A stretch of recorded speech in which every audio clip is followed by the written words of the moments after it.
Hello साथियों, नमस्कार। आप देख रहे हैं शिक्षा जगत का सबसे विश्वसनीय चैनल डीएस मिश्रा ऑफिशियल, और आपके चैनल पर एक नए वीडियो के साथ आपका पुनः हार्दिक स्वागत है। देखिए, जैसा कि सभी लोग जान रहे हैं कि बिहार लोक सेवा आयोग द्वारा बीपीएससी द्वारा शिक्षक भर्ती द्वितीय चरण बीपीएससी टी 2.0 का विज्ञापन जो है आ चुका है, और आज यानी 5 नवंबर से रजिस्ट्रेशन और फी पेमेंट की भी प्रक्रिया शुरू हो गई है, और 10 नवंबर से लेकर 25 नवंबर तक फॉर्म फिलअप किया जाना है। तो आज के इस महत्वपूर्ण वीडियो में हम लोग विस्तृत चर्चा करने वाले हैं जो 6 to 8 के मध्य विद्यालय के विद्यालय अध्यापक का जो इसमें बहाली है उसकी कंप्लीट जानकारी, जैसे कि सीट्स कैसे क्या है, उसके बाद जो है सीट्स के अलावा एग्ज़ाम का पैटर्न क्या है, उसके बाद सिलेबस इसका क्या रखा गया है, फॉर्म भरने के लिए जो पात्र कौन कौन लोग होंगे, यानी कि इसकी जो है एलिजिबिलिटी क्राइटेरिया क्या रखी गई है, सब्जेक्ट कम्बिनेशन भी महत्वपूर्ण है, वह इसमें सब्जेक्ट कम्बिनेशन क्या रखा गया है, परीक्षा के पैटर्न में बदलाव हुआ है, सिलेबस क्या रहने वाला है, परीक्षा कैसे होने वाली है, मेरिट कैसे बनने वाला है, और साथ ही साथ 6 to 8 के अभ्यर्थी जो फॉर्म भरेंगे उनको क्या क्या सावधानी बरतनी है, सभी पर कंप्लीटली हम लोग बात करने वाले हैं, आसान शब्दों में समझने वाले हैं। वीडियो महत्वपूर्ण होने वाला है। चूंकि विज्ञप्ति बहुत लंबी चौड़ी है, इसलिए एक साथ पूरे विज्ञापन का बनाना न तो संभव है, न आपको देख पाना संभव है। इसलिए मैं इसमें संवर्ग वाइज और अलग अलग महत्वपूर्ण जो है जितने टॉपिक होंगे फॉर्म भरने से संबंधित, उसके लिए अलग अलग सेपरेट वीडियो आपके लिए आगे भी लेकर के आऊँगा। तो यदि अपने चैनल डीएस मिश्रा ऑफिशियल को अब तक आपने सब्सक्राइब नहीं किया है तो चैनल को सब्सक्राइब करके बेल आइकन को प्रेस कर लेंगे, ताकि आगे भी जो भी महत्वपूर्ण वीडियो आए उसकी जानकारी सबसे पहले आपको मिले। तो देखिए, शिक्षा विभाग के अंतर्गत जो मध्य विद्यालय 6 से 8 विद्यालय अध्यापक की टोटल रिक्ति जो है वह 31,982 है। कल बीपीएससी के प्रेस कॉन्फ्रेंस में बीपीएससी ने अपने जल्दबाजी में गलती से 16,140 की ही जो है भर्ती के बारे में जानकारी दे दी, और ऑफिशियल चिट्ठी भी जो मिला वह 16,140 का भी मिला, जिसके अनुसार हम लोगों ने भी कल आपको जानकारी दी थी। लेकिन खेद है कि बीपीएससी के गलती के कारण आपको वह गलत जानकारी मिल पाई, लेकिन पुनः हमने वहाँ भी कमेंट बॉक्स में सुधार कर दिया था। लेकिन अब आप जान लें कि 31,982 पदों पर बहाली होगी 6 से 8 के लिए। चूंकि अभी हम लोग 6 से 8 पर ही बात करने वाले हैं, इसलिए 6 से 8 का ही जितना महत्वपूर्ण बात पूरे विज्ञापन में होगा उसको हम लोग समझेंगे। तो यह 31,982 में जो है विभिन्न विषय वाइज या विभिन्न कैटेगरी वाइज या डिस्ट्रिक्ट वाइज यहाँ वीडियो में बताने से बेहतर है कि आपको अगर जानकारी हो गई हो तो अच्छी बात है, अगर आपको जानकारी नहीं हो तो कमेंट बॉक्स में आप हमसे पूछ सकते हैं। व्यक्तिगत रूप से जो जिन जो है विषयों की रिक्ति या कैटेगरी की रिक्ति या जिला वाइज विषय की रिक्ति पूछेंगे उनको मैं बता दूंगा। जैसा कि हम लोग जान रहे हैं कि वेतनमान इसका 28,000 है, और अनुमान भत्ते जो भी मिलते हैं एनपीएस इत्यादि अस्थायी नौकरी के तहत जो है आपको मिलने वाला है 6 से 8 के लिए। उसके बाद हम लोग बात कर लें 6 से 8 के लिए और क्या महत्वपूर्ण है, तो यहाँ हम लोग देखेंगे कि मध्य विद्यालय के स्नातक कोटि के विद्यालय अध्यापक तथा माध्यमिक उच्च माध्यमिक सभी के लिए जो विषयवार आरक्षण का रोस्टर के अनुसार आयोग के वेबसाइट पर उपलब्ध है, आप देख सकते हैं। उसके बाद सबसे महत्वपूर्ण हम लोग एलिजिबिलिटी क्राइटेरिया अर्हता के बारे में देख लेते हैं। तो भारत का नागरिक हो, यानी बिहार के अलावा भारत के सभी राज्यों से अभ्यर्थी फॉर्म भर सकते हैं, और हर संवर्ग के लिए अलग अलग जो भी इसमें शैक्षणिक प्रशैक्षणिक योग्यता एनसीटी द्वारा बनाई जाती है वह आपको देना होगा। और साथ ही साथ राज्य सरकार अथवा केंद्र सरकार द्वारा जो शिक्षक पात्रता परीक्षा ली जाती है, यानी बीटेट या सीटेट आपके पास होना चाहिए। यानी मध्य विद्यालय के लिए 6 to 8 की अभी हम बात कर रहे हैं, तो सीटेट या बीटेट पेपर 2 में आपको उत्तीर्ण होना चाहिए। इसमें एक चीज़ जो है नियोजित शिक्षकों के लिए जो 2012 से पूर्व नियोजित हैं, यानी जिन्होंने टीईटी शुरू होने से पहले जो है बहाली जिनकी हो गई थी, जिन्होंने दक्षता परीक्षा दिया था, उनको भी इसमें मौका दिया जा रहा है। और वैसे नियोजित शिक्षक जिन्होंने 2012 से पूर्व बिना टीईटी के जो बहाली होती थी उसमें जो बहाल हुए हैं, उनको इस परीक्षा में मौका दिया जा रहा है, यानी वे भी दक्षता उत्तीर्ण होंगे तो बिना सीटेट या बीटेट पेपर उत्तीर्णता के भी अपने दक्षता के आधार पर इस होने वाली बहाली में 6 to 8 के लिए फॉर्म फिलअप कर सकते हैं। अब इसमें नफ़ा नुकसान यह अलग टॉपिक है कि इसमें नियोजित शिक्षक को जाने से क्या इसमें अलग से आपको बेनिफिट हो सकता है, क्या आपको नुकसान हो सकता है, उसके लिए अलग से हम लोग फिर से बात करेंगे। लेकिन अभी हम लोग इतना ही जानकारी हमको देना है कि जो भी पूर्व नियोजित हैं जिन्होंने दक्षता पास किया है वो भी 6 to 8 के लिए फॉर्म भर सकते हैं। आगे हम लोग बात करेंगे कि सीटेट के बारे में भी क्या कहा है कि जो एपियरिंग होंगे उनके बारे में। अब देखिए इसमें भी बीटेट सीटेट में जो नियमावली है उसके अनुसार जनरल को 60% चाहिए और पिछड़ा वर्ग, अत्यंत पिछड़ा वर्ग और सभी कोटि के महिलाओं के लिए 55% और अनुसूचित जाति एवं जनजाति के उम्मीदवारों को 50% अंक के आधार पर उत्तीर्ण माना जाएगा। यानी SC ST की जो महिलाएं होंगी उनको भी 50%, बाकी जनरल OBC EBC सबकी महिलाओं को 55% और जनरल पुरुष को 60% और BC EBC को पुरुष को भी 55% नंबर चाहिए सीटेट या बीटेट में। अब हम लोग बात कर लें मध्य विद्यालय के अध्यापक बनने के लिए जो 3 तरह के अध्यापकों की बहाली होगी, एक गणित एवं विज्ञान के अध्यापक के लिए, एक सामाजिक विज्ञान और एक भाषा के लिए। तो भाषा में आपको हिंदी, अंग्रेजी, उर्दू, संस्कृत 4 भाषा की परीक्षा होगी और साथ ही साथ गणित विज्ञान 5वां विषय और सामाजिक विज्ञान 6ठा विषय, टोटल 6 विषय की इसमें बहाली होनी है। इसके लिए योग्यता की बात कर लें तो आपको स्नातक होना चाहिए और स्नातक के साथ साथ आपको BEd या DLEd होना चाहिए, यानी ग्रेजुएशन और साथ में DLEd BEd है तो आप 6 से 8 के विद्यालय अध्यापक के लिए फॉर्म भर सकते हैं। और भी जो इसमें होता है कि न्यूनतम 50% अंकों के साथ उच्चतर माध्यमिक या 4 वर्षीय और अन्य भी चीज़ों को एक्सेप्शन में इसको रखा गया है। जो लोग वो वैसे रहते हैं वे अगर वैसे डिग्रीधारी होंगे तो अलग से इसको समझ या हमसे पूछ सकते हैं। लेकिन जो सामान्यतः योग्यता है वह है BA और आपको उसमें DLEd या BEd होना चाहिए और साथ में सीटेट बीटेट पेपर 2 पास होना चाहिए। अब इसमें जो सब्जेक्ट कम्बिनेशन सबसे महत्वपूर्ण होता है उस सब्जेक्ट कम्बिनेशन को हम लोग देख लेते हैं कि सब्जेक्ट कम्बिनेशन के बारे में क्या कहा गया है। तो देखिए सब्जेक्ट कम्बिनेशन में भाषा के जो शिक्षक बनेंगे 6 से 8 के लिए उनको स्नातक स्तर पर ऑनर्स के रूप में या सब्सिडरी के रूप में भाषा विषय के रूप में संबंधित भाषा पठित होना चाहिए। यानी हिंदी माफ़ कीजिएगा तबीयत थोड़ा स्वस्थ है। यदि हिंदी भाषा के लिए आपको अप्लाई करना है तो आपको ऑनर्स या सब्सिडरी में हिंदी होना चाहिए, या इंग्लिश से करना है तो ऑनर्स में इंग्लिश या जो है सब्सिडरी में इंग्लिश। वैसे ही संस्कृत उर्दू के लिए भी लागू होता है कि ऑनर्स में या सब्सिडरी में यह विषय पढ़ा होना चाहिए। 6 से 8 के सामाजिक विज्ञान के शिक्षक के लिए बात करें तो इसमें इतिहास, भूगोल, राजनीति शास्त्र, दर्शन शास्त्र, अर्थशास्त्र, वाणिज्य, मनोविज्ञान, समाजशास्त्र, गृह विज्ञान, इनमें से कोई 2 विषय आपको स्नातक स्तर पर पढ़ा हुआ होना चाहिए। इन सारे विषयों में से 2 विषय यदि स्नातक स्तर पर आप ऑनर्स या सब्सिडरी किसी भी रूप में दो विषय रखे हैं तो आप बन सकते हैं सामाजिक विज्ञान के शिक्षक। और वर्ग 6 से 8 के गणित एवं विज्ञान विषय के लिए स्नातक स्तर पर गणित, भौतिकी, रसायन एवं जीव विज्ञान में से कोई 2 विषय पढ़ा हुआ होना चाहिए तो आप गणित एवं विज्ञान के शिक्षक बन सकते हैं।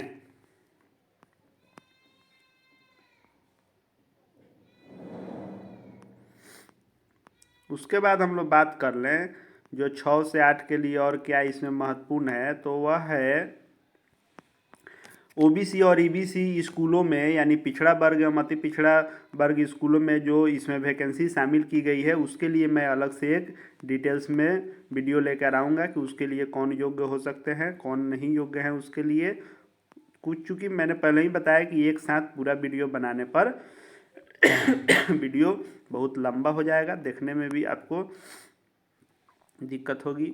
अब 6 से 8 के लिए देखिए 6 से 8 के लिए जो आयु सीमा रखी गई है वह है आपको न्यूनतम 18 वर्ष होना चाहिए और अधिकतम 37 वर्ष होना चाहिए।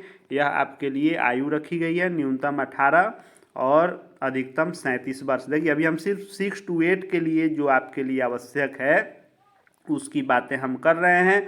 उम्र में जो है पंचायती राज संस्था के अंतर्गत जो बहाल शिक्षक यानी नियोजित शिक्षक जो हैं उनके लिए आयु की सीमा नहीं रहेगी, इसको शिथिल किया गया है, यानी आपको उम्र की कोई बाध्यता नहीं है। और या यदि 2012 से पहले के दक्षता है या 12 के बाद बहाली है तो टीईटी है, और सेकेंड पेपर टीईटी स्टेट या सीटेट या बीटेट में पास हैं तो आप फॉर्म को भर सकते हैं, उम्र की बाध्यता नहीं रहेगी।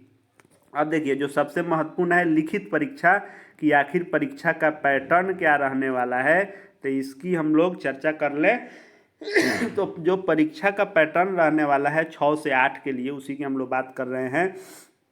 तो इस बार बदलाव किया गया है। पिछला बार जो रखा गया था कि 100 नंबर का भाषा का होता था, जिसमें जो है 75 नंबर होता था हिंदी से और 25 नंबर होता था इंग्लिश से, लेकिन इस बार इसको हटा दिया गया है और 120 नंबर लिया जाता था आपके मेन पेपर से। इस बार जो बदलाव किया गया है वह भाषा का सेपरेटली 100 नंबर जो अलग होता था उसको हटा करके भाषा पेपर और मेन पेपर दोनों को एक साथ करके 150 नंबर का कर दिया गया है, और समय जो है 2.5 घंटा कर दिया गया है। 150 अंक टोटल रहेंगे, जिसमें से भाग 1 में जो 30 नंबर के रहेंगे वह भाषा के रहेंगे, जिसमें से 22 प्रश्न जो रहेंगे वह हिंदी के रहेंगे, और इसमें जो 8 प्रश्न रहेंगे वह इंग्लिश के रहेंगे।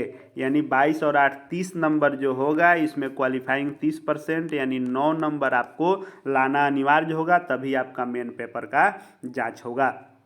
अब 30 नंबर हो जाएगा भाग 1 में, और भाग 2 में जो होगा वह 40 नंबर का होगा।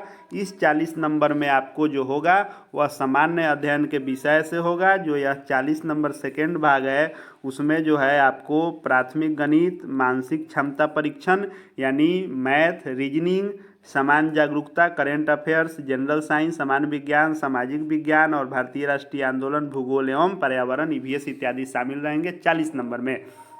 और जो भाग 3 में 80 नंबर का होगा वह आपके सब्जेक्ट से संबंधित होगा, यानी आप यदि जो विषय से फॉर्म अप्लाई कर रहे हैं, यदि गणित एवं विज्ञान के शिक्षक हैं तो गणित एवं विज्ञान से 80 नंबर, सामाजिक विज्ञान है तो सामाजिक विज्ञान के सभी विषयों से 80 नंबर, हिंदी से है तो हिंदी से 80 नंबर, उर्दू, संस्कृत, अंग्रेजी यानी जिन विषयों से हैं उनसे आपको 80 नंबर के सवाल पूछे जाएंगे।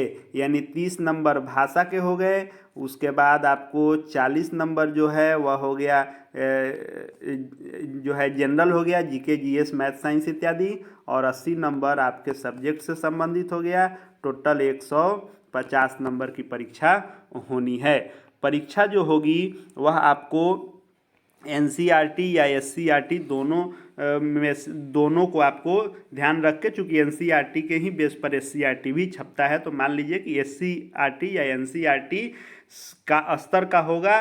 और जिस क्लास के लिए आप देखिए, इसमें कन्फ्यूजन कहाँ हो जाता है कि बीपीएससी कहता है कि जिस क्लास के लिए हैं उससे संबंधित होंगे, उसका यह मतलब नहीं है कि उसका स्तर वह होगा। साथ में वह यह भी बताता है कि आपको जो न्यूनतम अर्हता तय की गई है स्तर वहाँ तक होगा, यानी ग्रेजुएशन इसमें रखा गया है तो बीए स्तर ग्रेजुएट लेवल का प्रश्न रहेगा। हाँ, आपको 6 to 8 के जो चैप्टर होते हैं उससे संबंधित ग्रेजुएशन लेवल का होगा, यानी आपको इसमें 6 to 12 के साथ साथ ग्रेजुएशन स्तर को भी देखना होगा।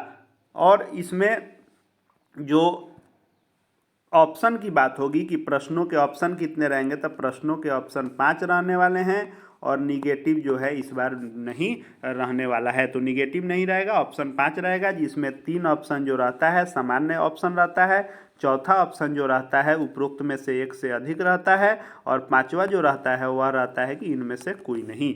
तो 5 ऑप्शन और निगेटिव हटा करके, और पहले जो 220 नंबर, 100 नंबर हिंदी का, इंग्लिश का, और 120 होता था मेन पेपर का, उसको हटा करके 150 करके अब 150 में ही आपको हिंदी, सामान्य भी और आपके विषय से संबंधित सभी पेपर एक साथ करके 150 नंबर 2.5 घंटे का कर दिया गया है।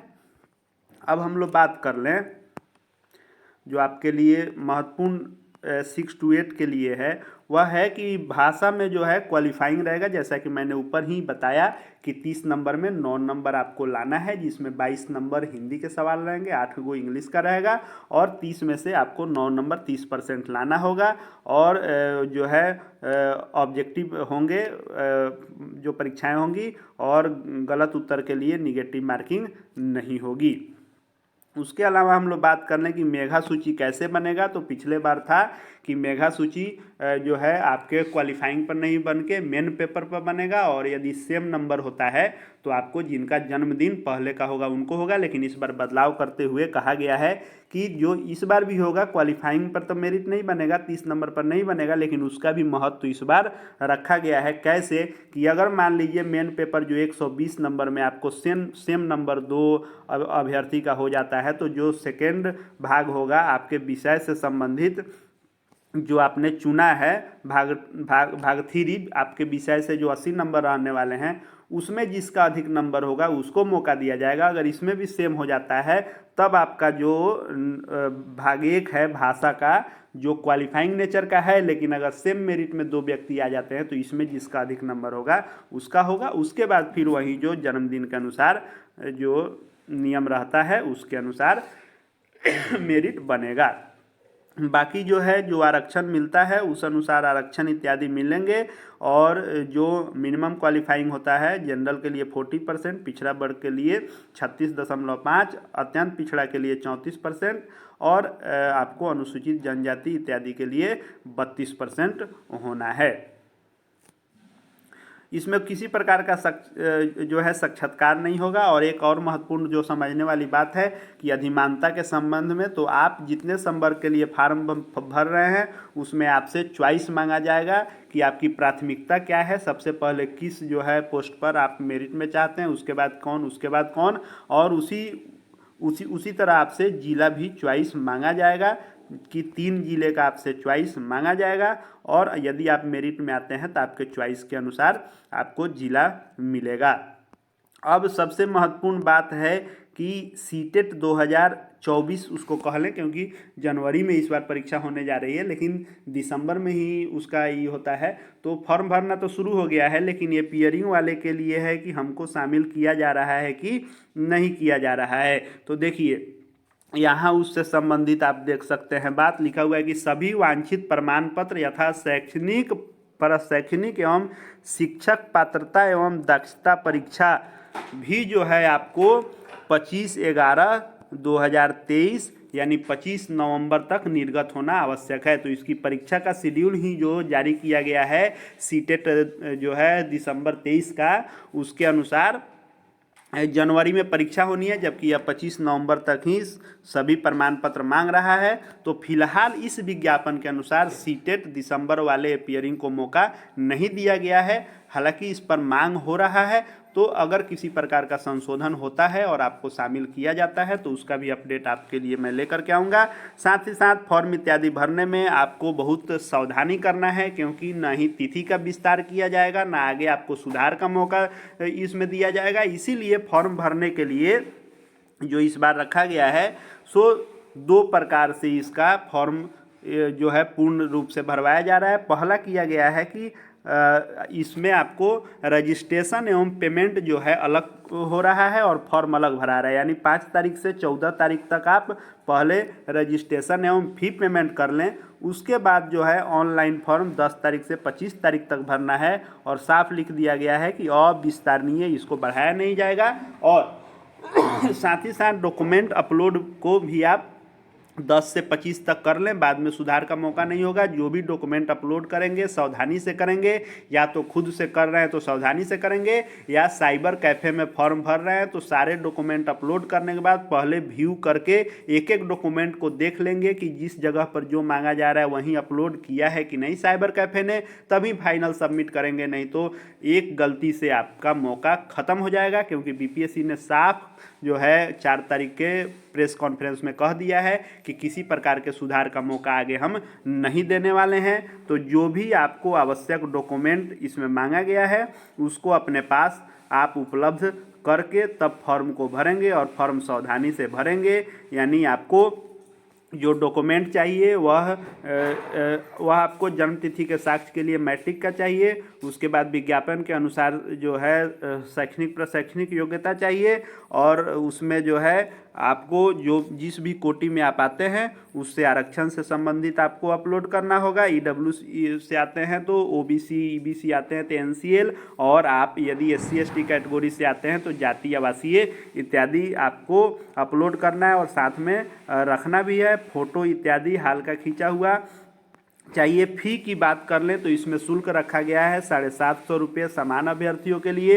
अनुसूचित जाति अनुसूचित जनजाति के लिए 200 रुपये, और सभी आरक्षित अनारक्षित वर्ग की महिलाओं के लिए 200 रुपये रखे गए हैं, और बाकी सभी उम्मीदवारों के लिए 750 रुपया रखा गया है। यदि आप आधार कार्ड नहीं देते हैं तो 200 रुपया और अतिरिक्त आपको लगेगा। आपके पास आधार है तो यह 200 रुपया नहीं लगेगा, सिर्फ 750 रुपये में फॉर्म आपको भरना है।